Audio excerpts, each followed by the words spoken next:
Hello and welcome to Evangelism Resources. I'm Paul Melvin and I want to speak briefly with you on the topic of worldview. The goal of this short presentation is to help those within the church in particular to become better witnesses of the gospel of Christ, rather than experts on the often technical or philosophical subject of worldview. To this end, I would mention three things as a start point.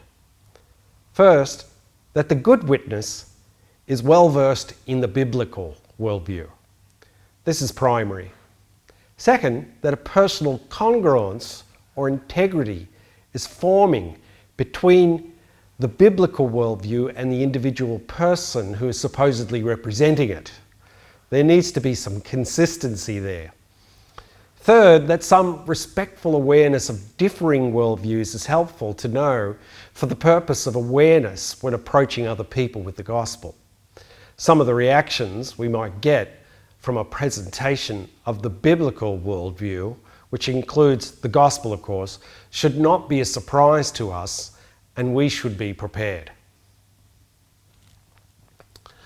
A worldview is a life perspective. It's what a group or a person assumes to be true about life. It's like a lens or prism or a pair of glasses through which people interpret life. A worldview involves answers to questions such as, what is life? And how do I know about life? And also, how should I live life? Worldview studies, as such, can touch very complex topics with technical names like ontology, epistemology, and ethics. Religious traditions of all sorts, including philosophy and ancient cultures, usually have large, complex, refined, and integrated worldviews that you can spend a lifetime studying. On the other hand, there is the personal postcard or folk version of worldview that is lived out individually. So a person, when questioned about their life, may pop up with something that describes their point of view and captures, to some degree, how they live and how they see life. For example, a person might say, there are only two things that are certain in life, death and taxes. Discovery of this sort of thing is important when you're developing a relationship with a new person and seeking to influence them with the offer of Christ. Early in our lives, we usually form a personal worldview from our immediate family and then from our extended community, including such things as our social, educational, our religious, cultural, legal or political institutions. As we age, the news media, the advertising media, the entertainment industry, and now the social media can have a shaping influence on worldview. A worldview is largely shaped by a person's experience. The Western world currently encourages each individual to make choices and to develop a personal, unique worldview. In one sense, a worldview is subject to individual desire. In many ways, a worldview is like a virus. It's caught rather than taught. It seems to grow based on our affections or what we feel good about. A worldview is more likely to be reflectively discerned rather than deliberately learned. Sometimes a worldview is imposed. Experiences that shape a worldview can be both formal and informal. They can be arranged or spontaneous. They can be intellectual, cultural, emotional, and or spiritual experiences. They can be classed as negative or positive. They can be perceived as good, evil, or neutral. Certain people groups encourage particular rites of passage or traditions that are meant to shape individuals into a common worldview. The West in general, however, through its liberalism, tends to promote the idea that you can go your own way and make your own choices, and it thus fosters pluralism by default. This is currently placing a big stress on the cohesiveness of Western society and even the ability to communicate with each other. which is most unfortunate. Now, the Christian community, wherever it finds itself, is meant to shape the worldview of its members, and in particular its children, through the scriptures. For effective evangelism to take place, each witness needs to be thoroughly saturated in a biblical worldview. A good witness is one who's thoroughly trained in the gospel message and the context from which that gospel comes.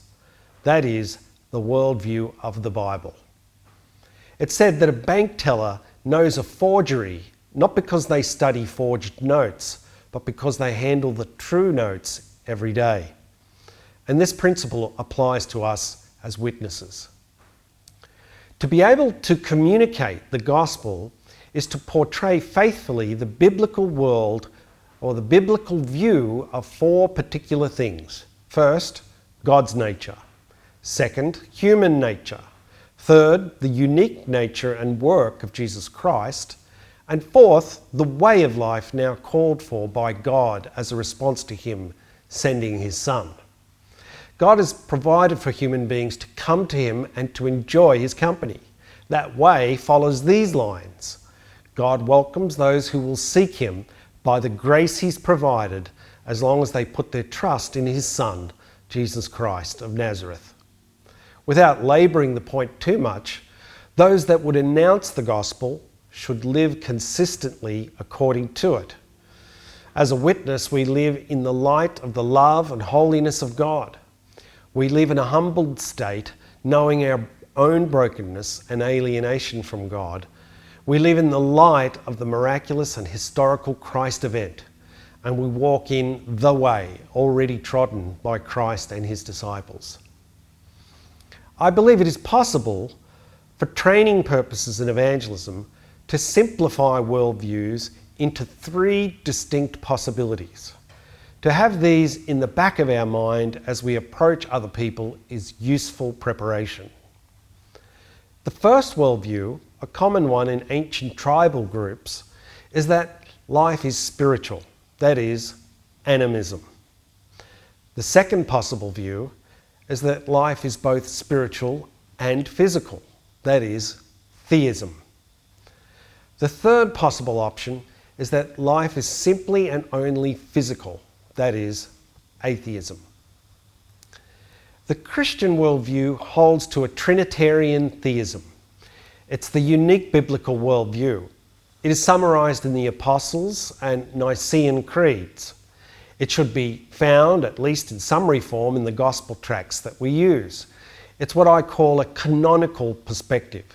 It is the worldview consistent with the canon or rule of the 66 books that make up the Bible. Given, however, the multicultural pluralism in Australia today, we rub shoulders with lots of people with very different worldviews. There are polytheists, like traditional Aboriginals, who hold to sacred animist customs. Those who are sympathetic to the Aboriginal Dreamtime can enjoy NAIDOC Week through the ABC. There are pantheists, such as my Indian or Nepali friends, who may seek the help of any number of gods. Many nominal Hindus enjoy a celebration of Diwali through SBS television. There are naturalists who are skeptical of any spiritual reality. Many Darwinian naturalists around me often enjoy the so-called scientific and rational documentaries from Britain. Even Marxist materialists can be found on university campuses around Sydney. Most people do not recognise these labels and may even resent them. But for our purposes in offering the gospel, these perspectives should be kept in mind. The missionary exercise of the Christian witness in the multicultural and postmodern world requires that we contextualise the gospel to the particular people we address. We need to keep in mind, however, that deep loyalty to the religious institutions representing any one of those specific worldviews is often very tentative. In fact, I believe that the common ground for most Australians in terms of worldview is a popular game known as prosperity. We've done it well as a community for the past 150 years. Prosperity leads to here and now life and comfort and a life of convenience. We have in Australia what is sung in our national anthem, wealth for toil. Most people have come to Australia for a better economic well-being, a better economic prospect. And with a bit of effort, I can have a better life of material well-being. How might they obtain what they desire, what they want? Their worldview follows on the answer to that question. To each of them, some ways appear better than others. So if you're a student, to get a well-paid career with secure employment sounds good. Well, you work hard to get skilled in maths and science and get an opportunity to go to university and then on to better things. Well, maybe if you're from India and you're trying to get a work permit and you want to escape any trouble from the Department of Immigration, you might offer a sacrifice at the shrine of your home to your particular god. Perhaps if you're a tribal person and you want to secure your land rights or perhaps apply to the government for that, you would then turn and appease any opposing evil spirits with a tribal ceremony. You see that worldview and practices are often wrapped up together so as to obtain certain life outcomes. The Christian way, however, is one with different goals and a unique pathway. If we are called to follow Christ rather than follow our own desires, our worldview will follow on from practices that we know please God. We follow the model of Christ himself and his direction by the Holy Spirit each day. We have a record of how the earthly Jesus sought to please his Father, and we make an effort to do the same. Our witness will point to the practice of Christ and to our attempts to do the same. Our biblical worldview is fused with the desire within us to please God in all things.